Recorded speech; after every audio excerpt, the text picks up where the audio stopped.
All right. It's 5 after or 6 after now. So let's go ahead and get started. Okay, cool.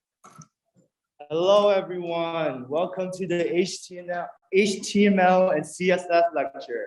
Hope you guys had a good lunch. Didn't get COVID, hopefully. And yeah, how many of you guys have heard of HTML, CSS, or have done some sort of projects in the past that have used it? Raise your hands. And then how many of you guys have never heard of HTML or CSS? No. Wow, no one. Okay, awesome. Yeah, so this will be an introduction to HTML and CSS. And for those of you guys who have heard before, maybe some of this might be reviewed, but hopefully you learn something new as well. All right. So what is HTML/CSS and why do we care about it in web development? Well, in short, every single website out there is just a bunch of HTML and CSS, right? So for instance, if we take a look at MIT's finest dining establishment, Cafe Bon Appetit, and break this website down to its HTML CSS component, you can kind of see these like headers and list components on the HTML side. And to make everything look prettier, you use CSS, right? So at a high level on why we want to learn HTML and CSS is because HTML is the skeleton or structure of a website, and CSS is kind of like the skin or styling, right? Without these two components, we wouldn't be able to make website look the way we want. So you can kind of see these memes here. HTML is like the skeleton, CSS is the clothing, the skin. And then we'll talk about JavaScript tomorrow, but JavaScript determines the functionality of a website, right? So let's dive into these components a little bit more carefully now. So starting with HTML. The official definition of HTML is hypertext markup language. The language your web browser uses to describe the content and structure of web pages. So I don't know about you guys, but I have no idea what that means. To me, HTML is just a bunch of nested boxes, right? So as an example, we'll take a look at this nice web comic website called XKCD. And here we'll really be able to see the power of HTML using nested boxes, right? First, you can see this large box here, the screen, right? Then you see a nested box inside of that, which is the overall content. Then you see more nested boxes representing the title, more content, and more nested boxes, and more, and more, and more, right? This is what HTML is. Just a bunch of boxes nested inside of each other, right? That's it. That's the end of the lecture. No, but we'll look at some code now. And this is what HTML code looks like. And the key concept here to take away is that the code on the left sort of parallels what you see on your web browser on the right, right? You can kind of see, even if you don't know the exact functionality of how HTML CSS works, you can kind of see like heading goes there, paragraph goes there. Kind of just see it for yourself, right? It's parallel. But let's actually look line by line through this HTML code to see what this means. So this doc type thing, not super important, but it just makes sure that the page uses the latest version of HTML and not some random fallback version. Then you have this root HTML element called HTML. Essentially, each HTML element has an opening and closing tag that not only show where your nested containers are, but also what content exists within that container. The type of element can vary greatly. So you have HTML here, you can have a div, span, h1, things like that. And these tags essentially provides meaning to text that would otherwise be meaningless, right? And so looking back at our code, you can see there exist these containers, right? These nested boxes that we see on our website and also see on the code. You get this root HTML container, then a smaller head container and a body container, then a smaller container within that, right? And it's important to note here that we cannot have overlapping tags or containers. So This would be like having some sort of like intersecting boxes, like quantum boxes, like, none of that when you're using HTML, right? Does that make sense so far? So HTML is just a bunch of nested boxes. Cool. All right. So if we go back to our code here, look at it a little bit more in detail. We have a head and a body, right? These two head and body tags. So what the head is kind of describe the metadata or things about the website that you don't actually see. The only thing you can kind of see is the title, as you can see here. And it will show up on your little Chrome tab browser title, right? But anything that goes in the head would not show up on the actual content web page itself, right? It's just metadata. And then we have the body, right? The body is actually what you see. You can see here, there's the heading, and then there's a paragraph within our body. And if we go back to XKCD, the body would be this entire big red box around here. Right? And as you develop your website, you basically use various tools to fill in the body. Right? Yeah, in our example, you can kind of see the parallel between heading to heading, and then paragraph to paragraph. Awesome. So basically, that's the structure of HTML. It can get complicated in terms of what you might see on a web page because there's just a bunch of tags, but at its core, they're just nested boxes in a web browser and nested boxes in our code, right? So these are some of the basic HTML tags. The first three tags are important because they exist within all HTML documents. And then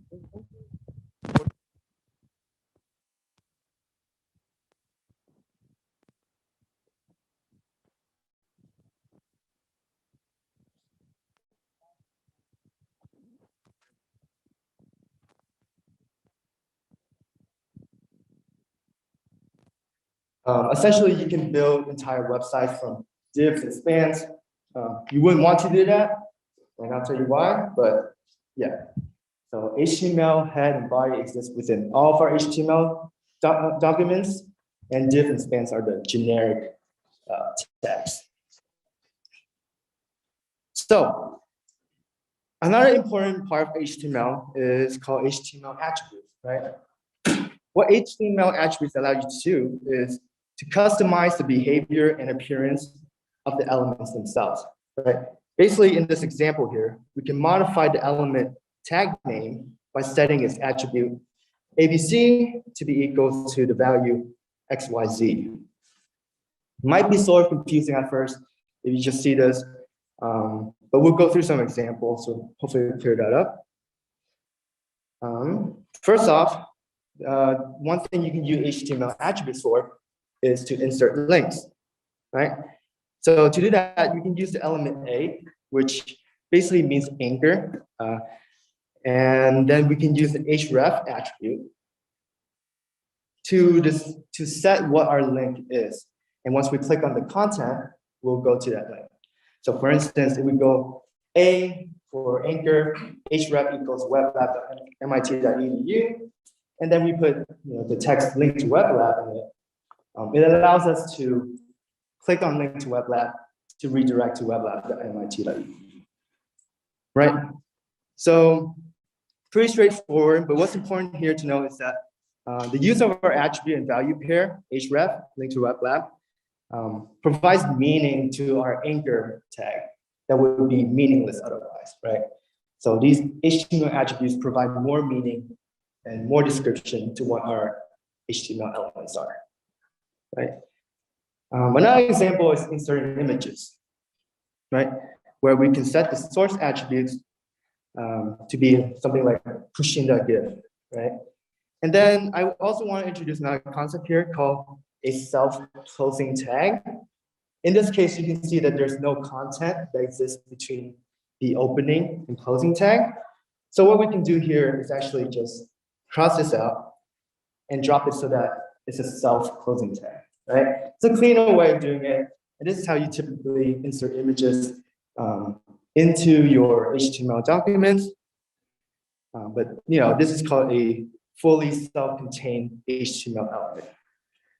And what value do you assign to this image source right here? Is basically the path directory of your image / media, right? It pushing within the same directory as your project. You can just do pushing a GIF. But if it's in something like images in the images directory, you can just write that down, and it's like how you would navigate a folder, right? So these are just the source navigation to that image, right? Okay. If you guys have questions on any of that, you can type in the question doc or kind of ask me now. But yeah, so basically HTML attributes are pretty crucial because they allow you to set certain properties to different tags. If we want to insert a link, we have to use HTML attributes, as you see. If we want to insert an image, we use HTML attributes.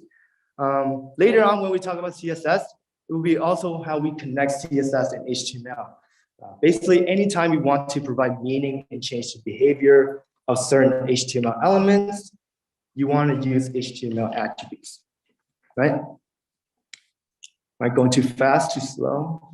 Thumbs up if you're following along. All right, awesome, cool. Okay, so finally, I want to talk about the two generic tags. They're my favorite tags because they're kind of useless in a sense and like very basic and generic, kind of like me, so I kind of relate to them.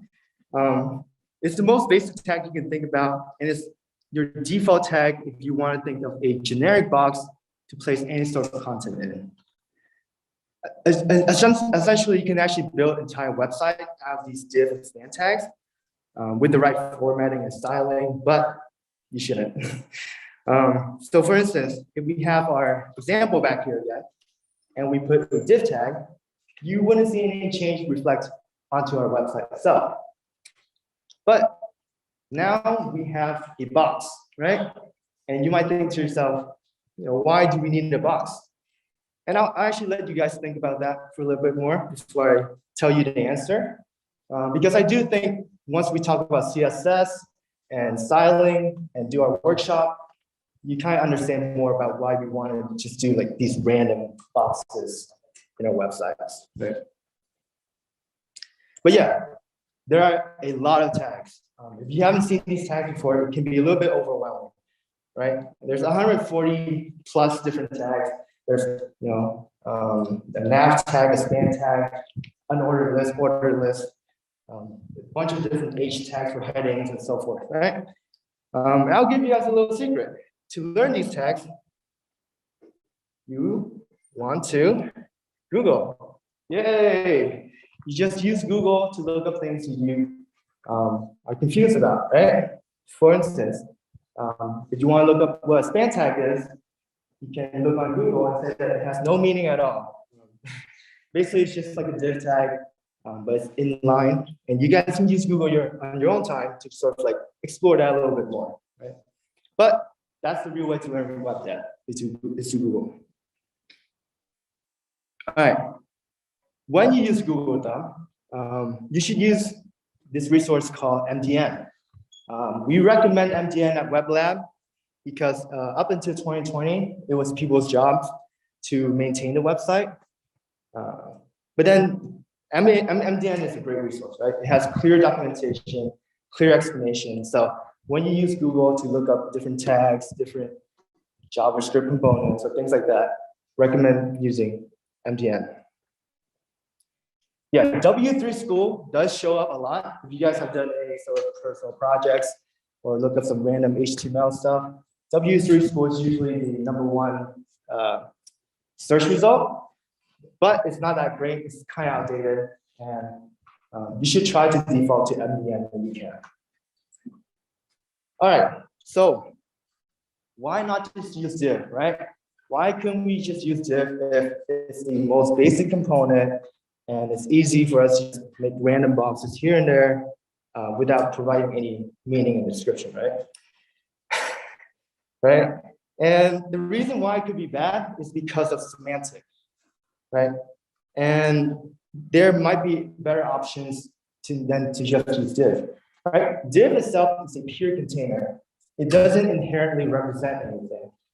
So the reason for semantic, put on this slide here, is for web developers, machine readable web crawlers, and also human readable text. So if you have a text-to-speech sort of software, if you just have div on your website, it will be very difficult for someone to navigate your website.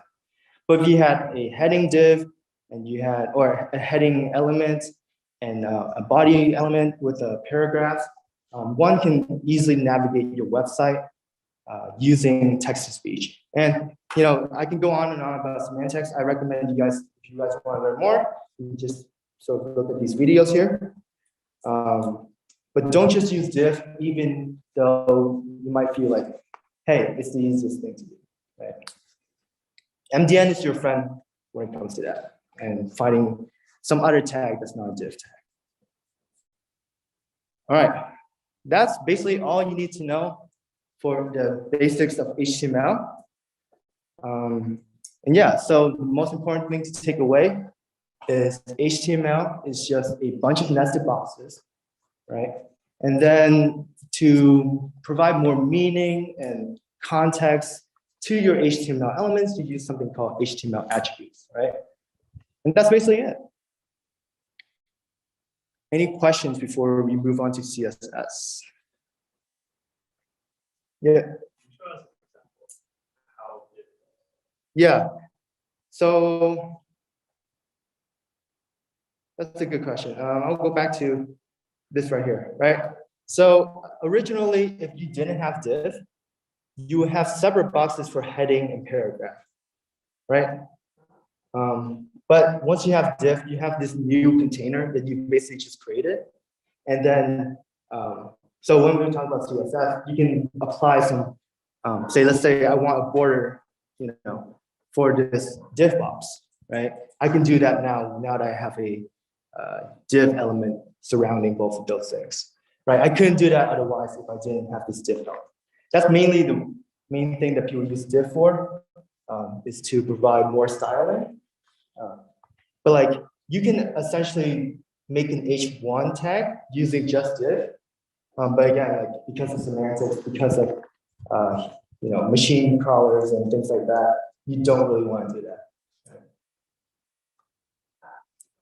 Good question. Yeah, we'll talk more about div using in CSS. Any more questions?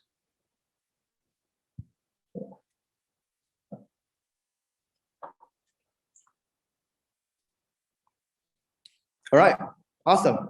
Let's talk about CSS now. A little bit more exciting, right?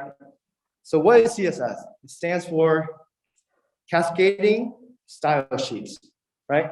It's the rules that tell your web browser how stuff looks. It's the thing that makes a website look prettier, right? And basically, just like how HTML is just a bunch of nested boxes, CSS is just a list of descriptions, right? Now, if we go back to our fine dining restaurant again, Cafe Bon Appetit, without CSS, it would look something like this, right?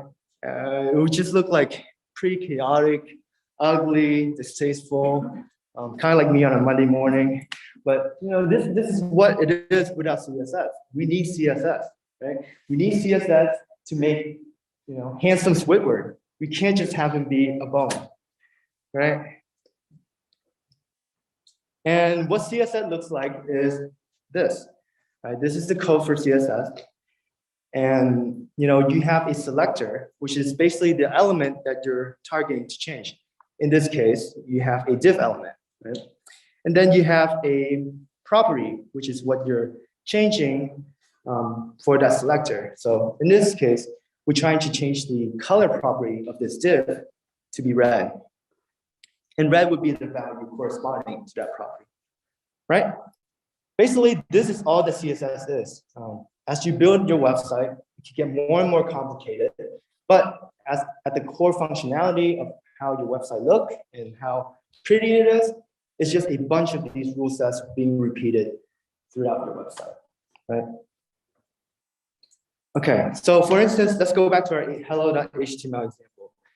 We have our body element here, and let's just zoom in here, right? For the sake of example, let's call the second element a div element. And also, let's also add another div element with the content info to it. You guys will see why in a second. So now, if we apply a style sheet to all of our div elements, the same one that we use in the example, it will make all HTML elements with the name div red, has the font family Arial, and has the font size 24, right? The style sheet basically just like, bang, make all div look like this, given these sub descriptions, right? With CSS, you can also use HTML attributes to control the styling of your elements. And you can do something called an HTML class element, right? So here, if you set the class name of your info div or info, the div with content info on it, you can essentially set the styling for any class with the name info to have this red color and things like that, right? You can see now that div is no longer affected, so paragraph is still normal, but info is not red like the way we want, right? And you can also do the same thing using HTML attributes with ID.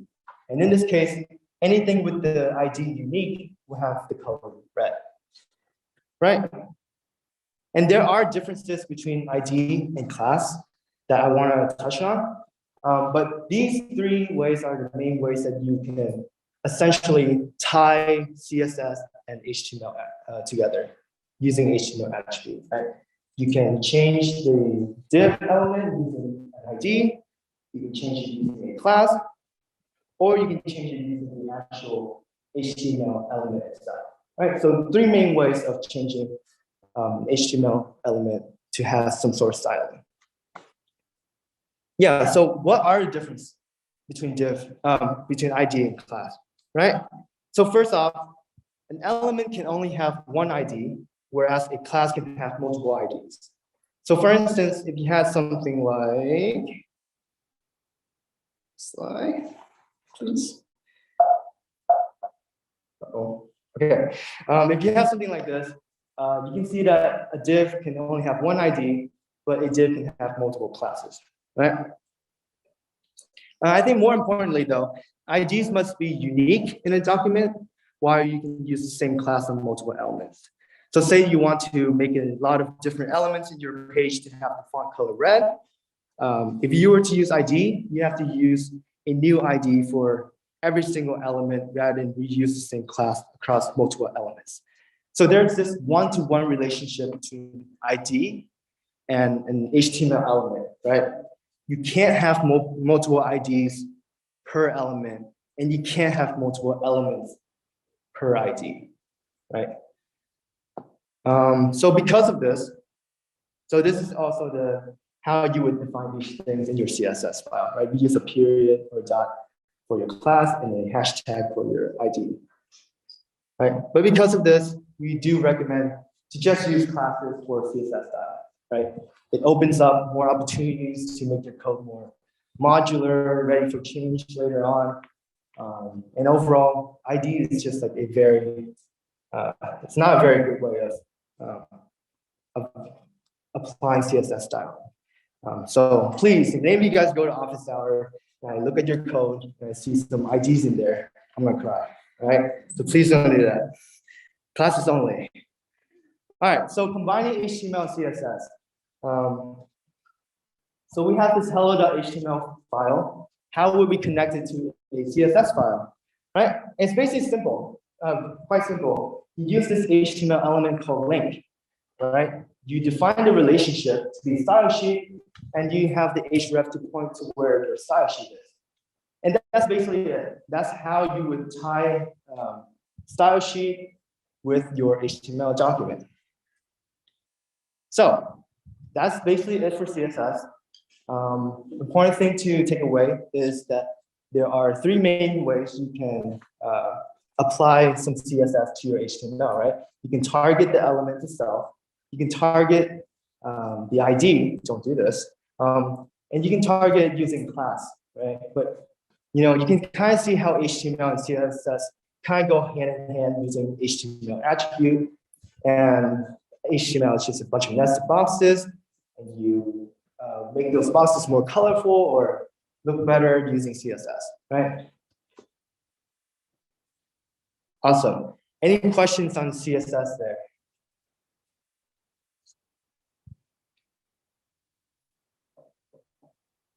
Cool. All right. No questions. I'll have a 5-minute break just so I can get set up with the workshop, and so you guys can also get set up with the workshop. Yeah, set up via Chrome Capital. You guys. All right. 5-minute break.